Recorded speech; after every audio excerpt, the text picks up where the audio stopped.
Здравствуйте! Вы смотрите актуальное интервью в студии Валерия Наумова. С каждым годом все актуальнее становится вопрос сохранения и восстановления лесов. Кадры для лесной отрасли готовят в единственном на Дальнем Востоке факультете лесного комплекса и землеустройства Арктического государственного агротехнологического университета. Об этом и не только. Поговорим сегодня с гостем нашей студии Константином Кривошапкиным, временно исполняющим обязанности ректора Арктического государственного агротехнологического университета. Константин Константинович, здравствуйте. Здравствуйте.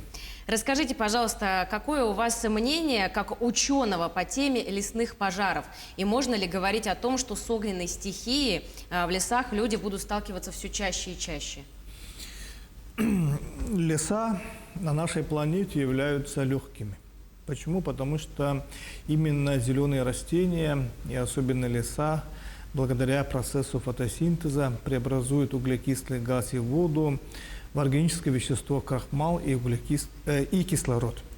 Кислородом мы дышим, а крахмалом мы питаемся. Соответственно, леса и растения являются той основой существования всех биологических существ.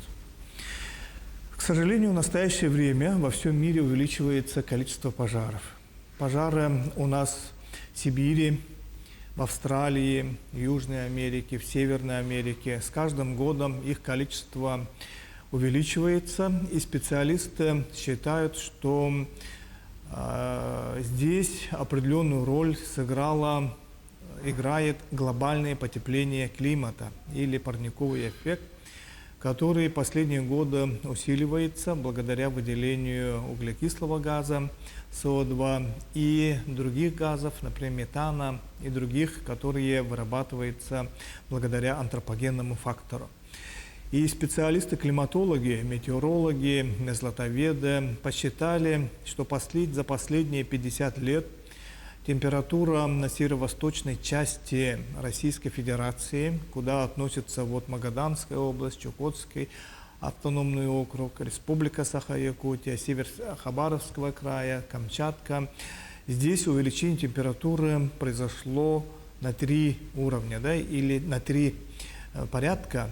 Или получается, что налицо повышение температуры на планете Земля. Соответственно, количество пожаров увеличивается летом, ввиду того, что наступают сухие периоды, без влаги, без дождей периоды. И особенно в Центральной Якутии, где имеются определенные условия, когда континентальный климат, малое количество осадков. Дело в том, что даже в Центральной Якутии количество испарений больше, чем осадков. 150-200 мл ртутного столба осадков всего лишь, что обуславливает распространение пожаров. Здесь для пожаров, надо сказать, что вообще наша республика – это лесная республика. Примерно где-то 70% территории занимают леса. Леса, они так называемые бореальные леса, относятся к среднетаежной лесной зоне и имеются горные леса. И основной лесообразующей породой в наших лесах является лиственница даурская, которая имеет 2 подвида. Это лиственница Каендера и лиственница Гмелина. Естественной границей является река Лена. С восточной стороны в основном распространяется лиственница Каендера, с западной стороны в основном это лиственница Гмелина. Они имеют определенные различия, эти 2 подвида, но и систематики их включают так называемую лиственницу даурскую в общем.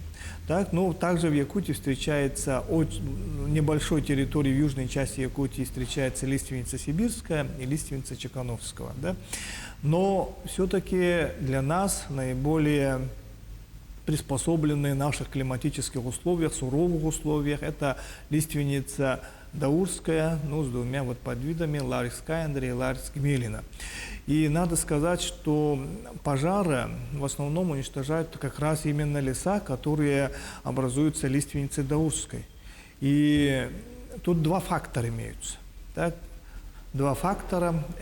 Первый фактор – это антропогенный фактор, на мой взгляд, очень сильный. И второй – это природный фактор, сухие грозы, которые тоже дают возможность, скажем так, Летом, когда вот сухие грозы уничтожают тоже достаточно большие территории лесов. Вы перечислили очень много факторов, которые вредят нашему лесу, деревья, которые находятся в нашем лесу. Но давайте вернемся и поговорим о том, сколько кадров необходимо подготовить для лесной отрасли в регионе в целом. И стоит ли вопрос о расширении учебных программ для защиты и восполнения лесов?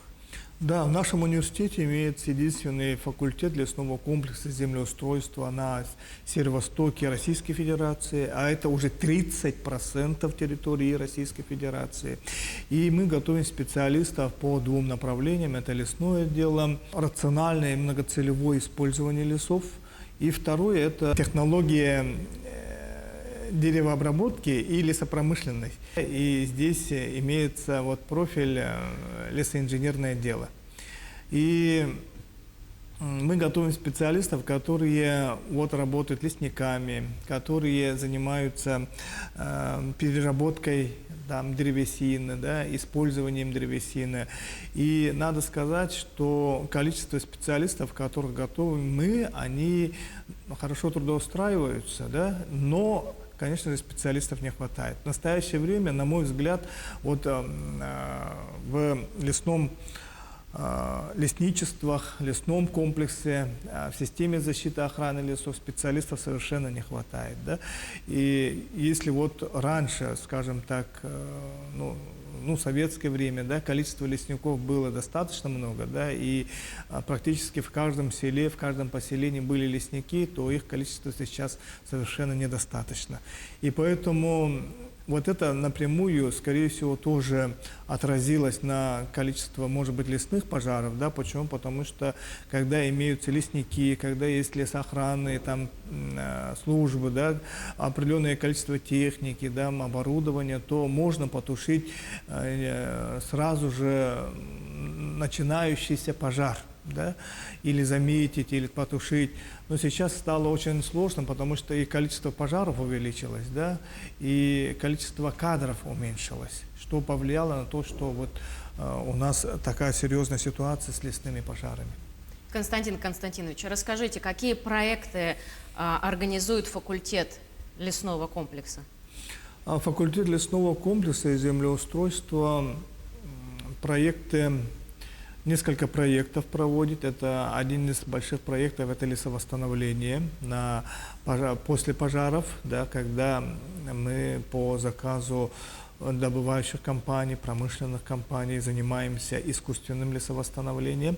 Например, вот в прошлом году, в этом году мы работали в Ленском районе, в Нюйском лесоучастке, и проводили лесовосстановление на 130 гектарах. И посадили около 200 саженцев сосны обыкновенной.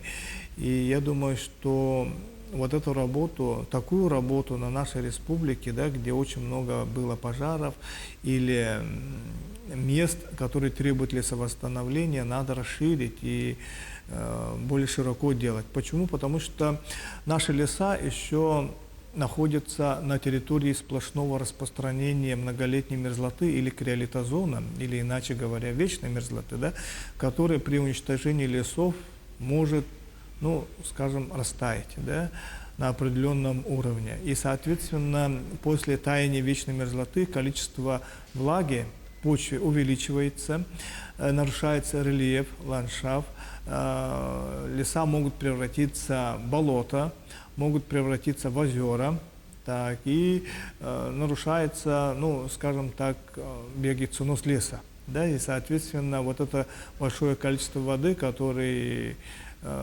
образуется после таяния вечной мерзлоты, меняет ландшафт и может повлиять в том числе и на окружающую среду, потому что лес является эдификатором именно существования территории, где находится лес, потому что лес, деревья Да, деревья являются таким мощным фактором, когда они формируют вокруг себя определенный микроклимат. Так, и наши леса особенно важны, то, что они сохраняют многолетнюю мерзлоту от таяния. Вот если в лесу, мы как специалисты, когда бываем в лесу, видим, что под лесом буквально сантиметров там 50-60, да, и уже начинается вот мерзлота. Это вот в июле месяце, да, и, соответственно, лес играет очень большую роль для сохранения многолетней мерзлоты. А давайте поговорим про Алекминский лесопитомник. Расскажите, как он сейчас развивается и может ли этот питомник в будущем стать поставщиком саженцев для всего региона? Второй проект, который вот проводит факультет лесного комплекса и землеустройства, это создание лесопитомника по искусственному выращиванию леса. В Алекминском районе, в селе Солянка, в прошлом году мы создали лесопитомник. Это первый лесопитомник в Якутии.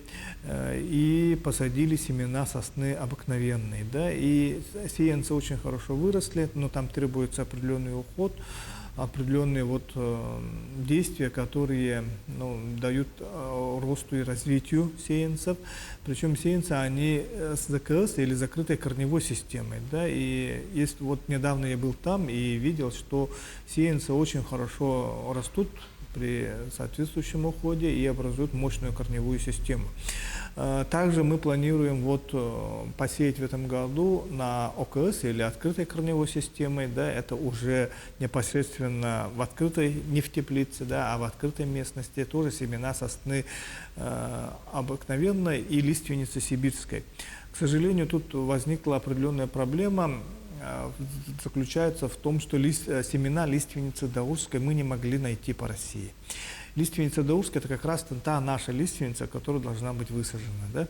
И лиственница даурская, вот получается, что сейчас не заготавливают семена лиственницы даурской, и на продаже нету семена. Лиственница сибирская есть, а вот лиственница даурской нету. И поэтому, если вот раньше, я помню в детстве, как лесники собирали шишки, сушили, получали семена, и, по-моему, на каждого лесника был такой определенный квота, 500 граммов таких семян сдать государству. Да? То сейчас я пока еще не видел.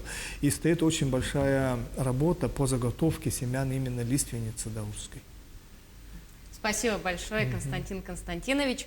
А я напомню, что сегодня в рамках актуального интервью мы разговаривали с временно исполняющим обязанности ректора Арктического государственного агротехнологического университета Константином Кривошапкиным.